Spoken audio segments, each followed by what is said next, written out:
See, I'm supposed to be recording everything all the time because I don't have my camera on and all kinds of crazy shit goes on. Last night, I lost my wallet while I was out having some fun. Hadn't even had any drinks or anything like that. Spent 3.5 hours looking for it. Finally, when I was about to give up, I found my wallet. Today, we're on our way back home and the transmission blows out on us, and now we've spent all day hunting around to try and figure out how to get the truck back. From the trailer to the U-Haul to pulleys to him driving it back on there. It's been one crazy fucking problem after another that we've been dealing with, and I don't have any of it on video because I'm too busy dealing with this shit. I really need a fucking cameraman.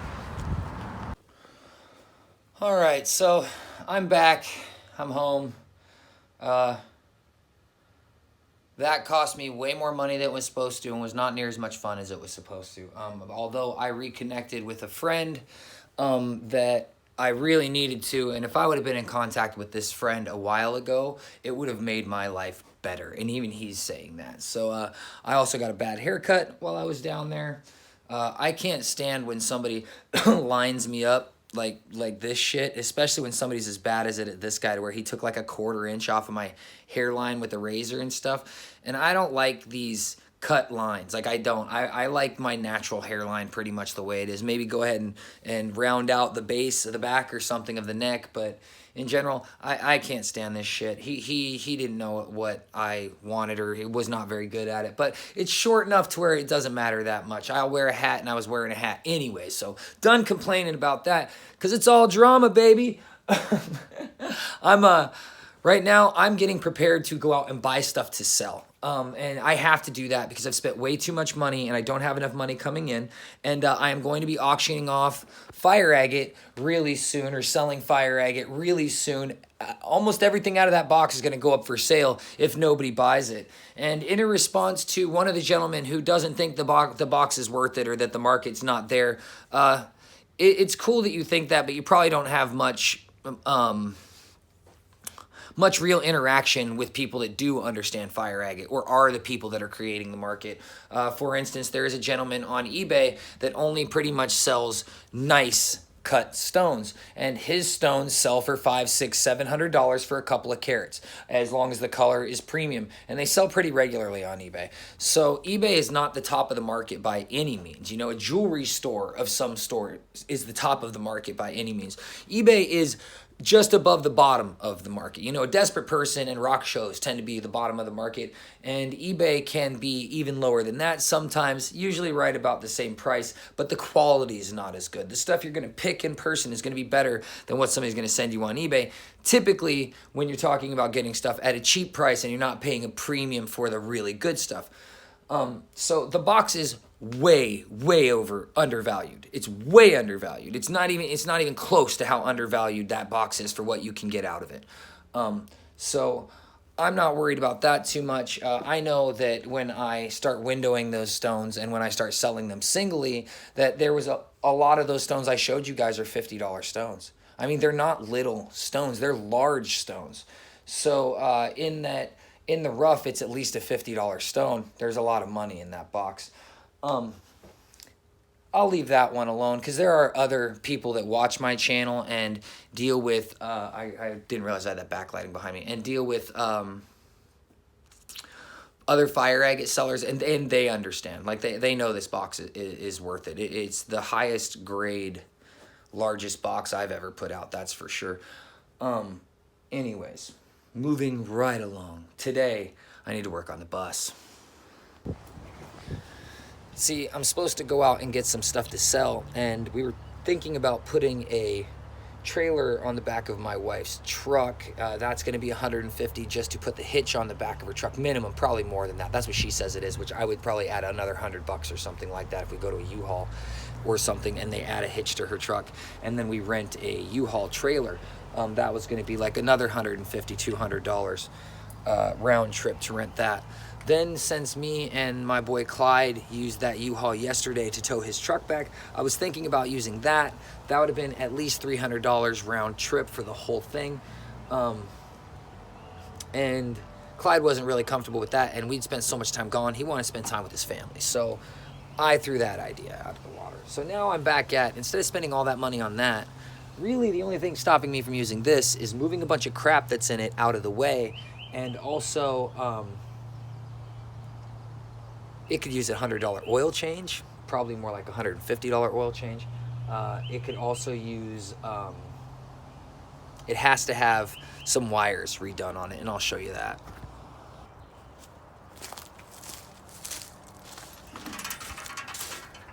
All right, so last time we drove the bus, the blinkers, the turn signals weren't working. We weren't sure exactly why that was until you open this up and it becomes really evident. So turn signal lines are all decayed, burnt out, and seriously decayed. These ones look stressed too. Right here, going to here. This one looks a little bit stressed. The wires didn't used to look like that.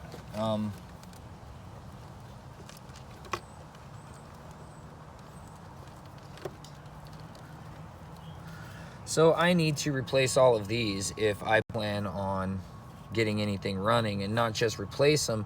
I need to find out, why they did that. Now, if I did this sort of stuff on a regular basis, it would be way easier.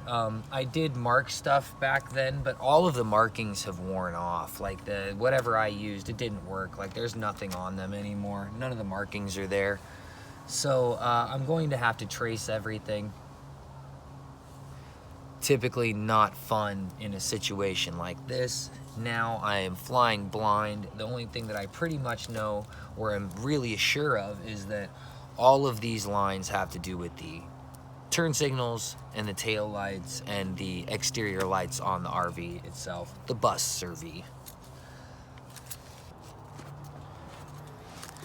And that's no little thing by itself, but besides that, I've been using this as a storage bin, so it has all kinds of stuff on it. Stuff that I originally bought to sell on Amazon because I was supposed to be approved, and then I sold a couple of items, and then Amazon's like, you're not approved to sell this, or somebody sent in like a Vero complaint saying that I was selling knockoffs, which that's not accurate. The items that I was selling, they're not knockoffs, but it doesn't really give you a method to prove that,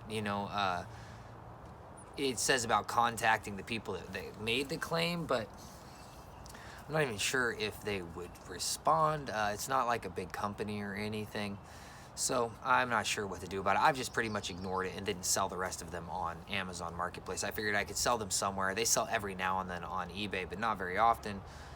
At this point, I'm probably just going to drop the price a lot on that one product, but I totally digressed and got sidetracked on that one product, whereas there's a whole bunch of products in here, all clothes and just small stuff. So in order to use this to go pick up expensive big products, I got to move that stuff, either store it or put it in the house, which once again, big ass job.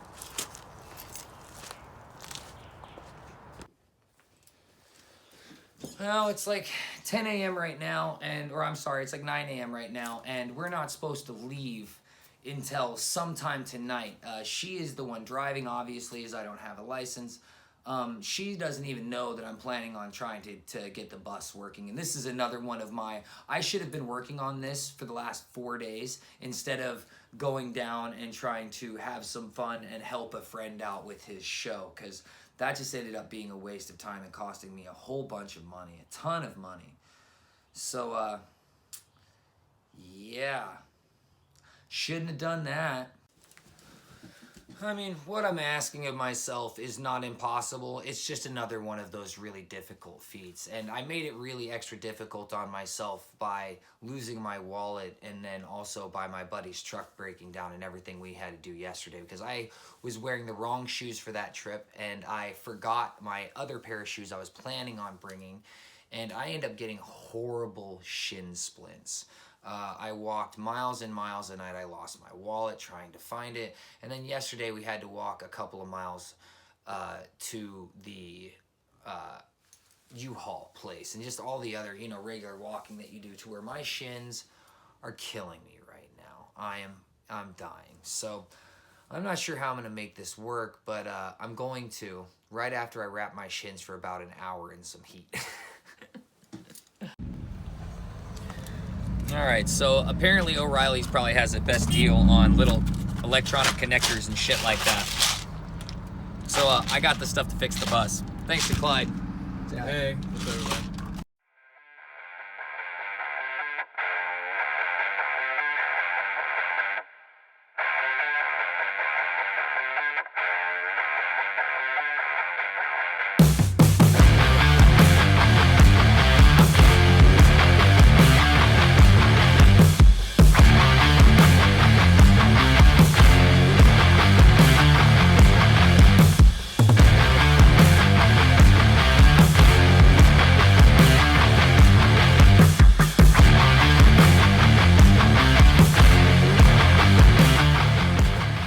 So after spending all day, it's about 5 p.m. now, on this and tracing wires all over the bus and inside, and having memories over the years of having different issues and having to run a wire emergency to get something to work and stuff like that.